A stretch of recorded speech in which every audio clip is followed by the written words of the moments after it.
In this film, we introduce a mentoring model that is used here at the University of Sheffield. We also explain the commitment and expectations of being a part of this scheme. The structure of the mentoring process is based on the university's GROW model. GROW is an acronym for Goals, Reality, Options and Ways Forward, and helps to frame the mentoring process in a clear and accessible way for both mentors and mentees. The first aspect of the GROW model, goals, helps the mentee to set clear goals and identify what they would like to achieve. In this phase, questions that could be addressed include, what do you want? How will you know when you achieve it? When do you want to achieve it by? And how will achieving it benefit you? The second aspect of this process helps the mentee understand their reality. This is a space where the mentee gets to tell their story and help get a clear picture of what's actually happening, when it happens, what are the effects, and what have they tried to do about it so far.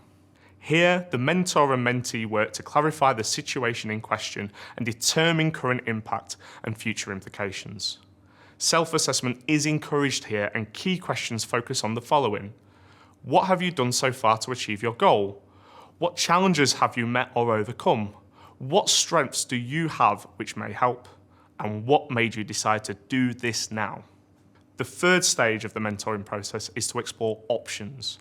The mentor invites the mentee to think about an ideal outcome and encourage exploration of the ways this might be achieved. The pros and cons of each outcome are assessed, and there is a focus on the mentee coming up with their own solutions rather than the mentor telling them what to do. In this phase, key questions could include, what could you do? Is there anything else? What if you had all the time to do all that you need?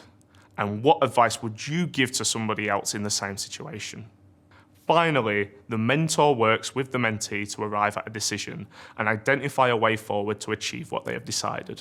Possible outcomes are identified and a plan of action is formulated considering what option would be the fastest, easiest, or best for you? What might stop you? What is your next step? When will you take action? Whilst the GROW model is useful to help frame the mentoring relationship, this is just one way to facilitate a mentoring relationship. As part of this scheme, you have the freedom to develop your own approach depending on what works best for both mentor and mentee. Our aim is to continue to develop this scheme specific to our EdD based on the experiences and perspectives of our students. Being a mentor and mentee requires commitment and a proactive approach to ensure both parties benefit from the relationship. We suggest that mentors and mentees meet at least 3 times a year. This could be at the study school or in between. Before these meetings, we suggest the mentee sets an agenda on points for discussion. During the meeting, the feedback on progress from actions from the previous session can be discussed, and at the end of the meeting, clear and actionable objectives should be set together.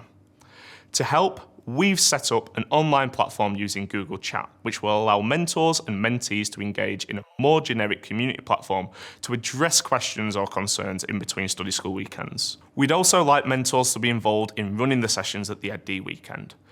This could be an open forum or specific focus based on the cohort's needs. If you're interested in participating, you can find out all the details on how to apply on the website, or you can speak to the program director or student mentoring lead if you need more information.